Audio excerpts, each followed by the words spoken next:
sunt atâtea și atâtea care te distrag de la toate astea.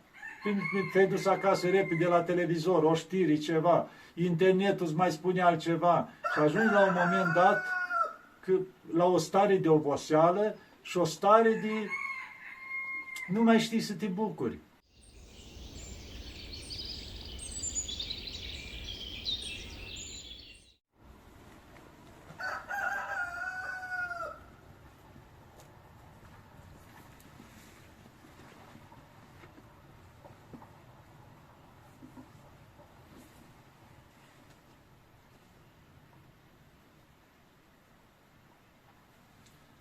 Dragii mei, iată că ne vedem iarăși pe un fundal de cântat de cocoș, ați auzit? Sunt undeva într-o zonă mai de munte, să spunem așa, sare munte. E dimineața așa, după o odihnă. Am venit la o familie care și-a construit o casă așa, într-o zonă, să spunem, oarecum aproape locuită, că mai sunt și alții roată, dar mai la o margine de sat, așa, mai în pădure, într-un loc minunat, frumos, liniștit, munte în spate, păduri, din ce mai vedeți roată, au și animale, au și păsări, din toate, cei pe lângă casa omului. Oamenii se duc la muncă, muncesc, dar au locul lor în care când vin de acasă se bucură cu adevărat. Locul cealaltă la țară, zonă mai de munte, liniștită, aer curat, adică îl simți, am dormit noaptea asta aici, simțeai aerul, cum se zice așa, răcoros, dar în același timp curat, curat. De asta avem nevoie, de un aer curat. Și totuși, foarte mulți fug de așa ceva. Se mulțumesc cu aerul de la orașe, mai ales orașe mari, aglomerate, ca un fel de dependență de așa ceva. Știți că eu de multe ori tot am vorbit despre viața la țară, zonă mai de munte univa, o viață care să fie mult mai liniștită, fără prea mult acces la toată tehnologia asta. Uitați, ei aici nu au nici semnal de telefon. Când au nevoie, ies un pic mai încolo, mai sprisat. Și atunci îți liniștiți, aici deodată a murit totul. Și eu, la telefoane, totul mor, totul. Deci nu mai ai contactul cu tot ce îți oferă tehnologia, lumea, mass media, toate astea. Deci intri într-o atmosferă de liniște, parcă de taină, așa, auzi doar păsările, animalele, cocoșul, vedeți, parcă se întrece și el acolo, văzut că vorbesc eu, vrea și el să bage în seamă și să anunțe că e și el pe acolo. Deci o viață de liniște care te ajută mult mai mult să te liniștești și sufletește. Să poți să trăiești realitatea, că noi nu mai trăim realitatea. Realitatea înseamnă să calci pe pământ, să simți, disculță pe iarbă frumos, uite, au 4 copii, familie aici, se duc la școală, când vin, îi vezi disculță pe iarbă, că tot în jurul casei iarbă. În spatele casei muntele, poți să te duci cât vrei, până în păduri, încolo. Totul e zonă, cum se zice așa, nepoluată. Și nu-i departe de legătura cu oamenii. Se duc, lucrează acolo, copiii la școală, vine un pic mai ieșit așa. Și stau și mă gândesc de multe ori că mulți oameni au renunțat la toate astea ca să se ducă la orașe. Pentru că li se pare că acolo e mai comod, mai frumos, copiii au acces la, știu eu, la școli mai ușor, învață mai bine, dar fără să-și dea seama în același timp că copiii îs virusați, nu numai de tehnologie, dar și contactul cu tot ce îți oferă orașul, anturajele, toate, pentru că întâlnesc o grămadă de cazuri, după ce au crescut copiii de la 12, 13, 14, 15 ani în sus, probleme, încep, vin cu obiceiuri acasă, care le iau de acolo unde trăiesc.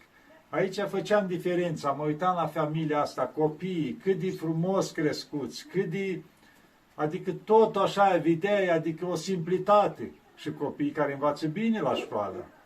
Dar își găsesc liniște aici, adică altfel, vedeți cum sunt eu aici, să-și ia copilul caietul, cărțile, să iasă în natură, aici să învețe, mintea e mult mai limpede, tehnologie n-are care să-l distragă. Și atunci, mintea e limpede, învață cum trebuie și premiază la școală. Deci se poate și lucrul ăsta. Deci să ne gândim că Dumnezeu ne-a oferit întotdeauna toate posibilitățile, dar ne-a lăsat liberi. Și totul depinde de noi ce facem. Ce cale alegem. Vrem comoditate?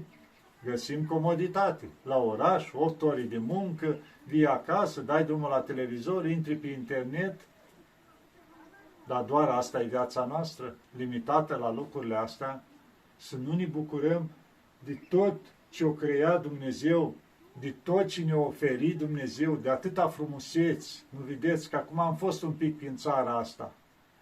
Deci atâta frumusețe, peste tot, atâția munți avem frumoși, cu păduri, de brad, de tot felul, liniște, api frumoase peste tot. Am ajuns chiar și la Dunăre, m-am bucurat acolo frumos. După aia, prin toți munții ăștia, pe unde am ajuns, m-am bucurat de toate. Pentru că avem lucruri frumoase, locuri frumoase, lucruri frumoase, oameni frumoși, oameni buni, oameni credincioși.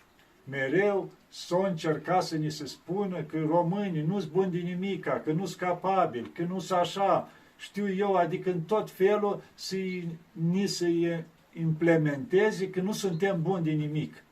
Și tocmai invers. Avem premianți, olimpici peste tot. Mă uit la sportivii noștri, vin acasă cu medalii de aur, cu tot. Și nu numai ne ajutați atât de mult de partea asta a statului, pe cheltuiala părinților, pe efortul lor și aduc medalii acasă, în România, de aur sau olimpici de peste tot. Avem oameni foarte capabili. Am umblat, am stat de vorbă, am văzut oameni foarte frumoși. Deci putem spune că dintre cele mai frumoase popoare din lume, și femei foarte frumoase, deci tot ce vrei în țara asta este, pământul le rodesc din belșug, Dumnezeu dă ploaie, deci de toate se fac. Și totuși românii noștri s-au dus să-ți găsească liniștea și traiul bun pe toate meleagurile pământului, peste tot. Și stau și muncesc, au câte 2 facultăți făcute și duc și îngrijesc de alții sau muncesc la munca câmpului prin străinătate. Bineînțeles, în țară le rușine să facă lucrul ăsta, dar acolo îl fac. M-am bucurat că am întâlnit multe familii care îmi spunea, părinte, uite, ne-am întors și noi cu totul în țară după 20 de ani, după 10 ani, încercăm să ne acomodăm acum, că după atâția ani, copiii, la școli și așa mai departe, m-am bucurat că au început să se întoarcă în țară. Nu o să fie atât de ușor, e muncă, e greu, dar nu e imposibil, până te adaptezi un pic, până te așezi, atâtea sate care au rămas aproape pustii, se găsește, da, e un pic mai greu, un pic de muncă, dar trăiești mai simplu, mai curat, mai frumos și asta te apropie și mai mult de Dumnezeu, te ajută să te apropii de Dumnezeu, că depinde de fiecare. Nu că la oraș ar fi imposibil, dar sunt atâtea și atâtea care te distrag de la toate astea. Când te-ai dus acasă repede la televizor, o știri, ceva, internetul îți mai spune altceva și ajungi la un moment dat la o stare de oboseală și o stare de nu mai știi să te bucuri. Adică totul, la o viață de asta, vezi că permanent nu-i mai cum trebuie. Nu. Trebuie un pic să ne gândim mai bine la viața noastră. Pentru ce suntem făcuți? Să ne bucurăm de tot ce avem în jur și să-L slăvim pe Dumnezeu. Și în felul ăsta chiar ajungem să trăim frumos, să ne bucurăm. Dar un pic trebuie să ne rupim de modernismul ăsta. Că nu ai cum să trăiești în el băgat acolo, în toată tehnologia, în toată nebunia asta, și să poți sta și liniștit, că nu te lasă, îți dă o dependență. Și atunci când reușești un pic să guși din viața asta frumoasă, liniștită, nu te înduci să o mai lași. Pentru că e frumoasă, e în natură, e aproape de Dumnezeu. Dar bineînțeles să fim în legătură cu Dumnezeu. Cum am mai spus de atâtea ori, spovedanie, mai deasă, un pic de împărtășanie. Mă uitam aici în țară la noi anumite lucruri care nu mi-au plăcut. Îți liber fiecare, dar prea mult la copii, de exemplu, dacă au ajuns la 7 ani, le spune că eu am indicat totdeauna copiii mici până la 7 ani împărtășiți în fiecare duminică și sărbătoare. După aceea, la fel împărtășiți, dar să înceapă ei de la 7 ani un pic și spui ei acolo, prostioarele lor ce fac ca să se obișnuiască cu spovedania. Nu că ar avea nu știu ce, dar încetul ăsta, până pe la 12-13 ani, abia ei se obișnuiesc să spui tot și le vine mai ușor mai târziu când îi mai prinde o leacă flama cu toată nebunia lumii. Dar asta nu înseamnă că trebuie opriți, să nu mai fie împărtășiți săptămânal sau să încep să le pui zile de post. Că am văzut copii pe la 8 ani, 9 ani, nu te-ai spovedit? Înapoi, nu te împărtășesc. Sau când te-ai spovedit ultima oară? Păi de o săptămână, e mult, nu, înapoi. Stai un pic, e copil. Cum ai făcut și el câte o bacănă micuță, dar nu trebuie să-l îndepărtezi, trebuie să-l apropii. Și de asta, adică eu, părerea mea este, și cred că la mulți alții, copiii până începi, cum zice, să guste viața, așa că decât pe la 12-13 ani încolo, mai mult, așa că în care scurați, împărtășiți în fiecare duminică, că îi ajută pentru ceea ce o să întâlnească mai târziu în lumea asta, că e atâta nebunie în lume și dacă nu-ți pregătiți, nu o să facă față. Și atunci, spovedanii, împărtășanii, toate astea îi apropii mai mult și îi întărește. Îi apropii de Dumnezeu și îi întărește pentru să facă față la toate. Și nu trebuie să le dai nu știu ce post, mai ales copiii care încep un pic să ții miercurea, vinerea post și ei așa cresc un pic, nu trebuie să le mai dai nu știu ce post, 3 zile de post înainte de împărtășanie. Dacă eu am spus și alte dăzi, dacă omul ține postul de peste an, miercurea, vinerea, nu trebuie să-i mai dai, îi ajunge o zi de post înainte de împărtășanie. Nu să-l încarci, că îl îndepărtezi pe copil, îl îndepărtezi de Dumnezeu, de Sfintele Taine și ajungi la un moment dat că nu-și mai dorești el dacă tu îl ții la distanță. Sau mai este obicei în țară la noi, că la 40 de zile au trecut copilul de 7 ani, îl împărtășești la 40 de zile. Cum să-l împărtășești la 40 de zile? Nu are păcate, nu are lucruri opitoare. Să nu uităm că în primele veacuri creștinii se împărtășeau în fiecare zi. Trebuie un pic de discernământ, nu luate ca legi care nu există nicăieri, nu-s canoane, nu-s ca să oprească, deci nu există. Doar că obișnuință în anumite locuri, obiceiuri, că nu ai voie mai des de atâta. Dar cine a spus lucrul ăsta? Cine a spus să-L oprești de la Hristos? Nu. Îi nevoie cât mai mult, mai ales copiii. Copiii până pe la 12-13 ani nu ai cum. Deci, mai ales dacă îți mai spune ei prostioarele lor, dă-le drumul în fiecare duminică să împărtășească, pentru că au nevoie să devină puternici, să facă față la toată nebunia lumii, cum am spus, când ajung mai mari și pleacă de acasă. De ce nevoie? Da. Ce să vă mai spun? Sunt lucruri frumoase în țara noastră, să știți. O țară minunată. Care mai puteți de prin străinătate, nu sunteți pe acolo legați prea mult, mai încercați să vă retrageți în țară. Unde puteți, unde aveți o căsuță sau aveți posibilități, luați-vă o căsuță, o bucăță de pământ. Pentru că viața la țară te apropie mai mult de Dumnezeu. În greutățile e, dar ești într-o viață mult mai simplă. Nu că nu este mântuire și la oraș, dar e multă nebuneală, te distrage, te prinde, te atrage, prietenie, anturaje, și atunci nu mai ai timp de celelalte. Deci acum eu v-am spus lucrurile astea cu tot dragul, pentru că am umblat un pic prin țara noastră și am văzut lucruri frumoase, oameni frumoși și de asta încerc, adică un pic să înțeleagă oamenii că nu-i ceea ce se spune, că suntem o țară de ratați. Nu! O țară în care a pus Dumnezeu toate binecuvântările, tot ce se poate. Avem de toate. E o țară bogată.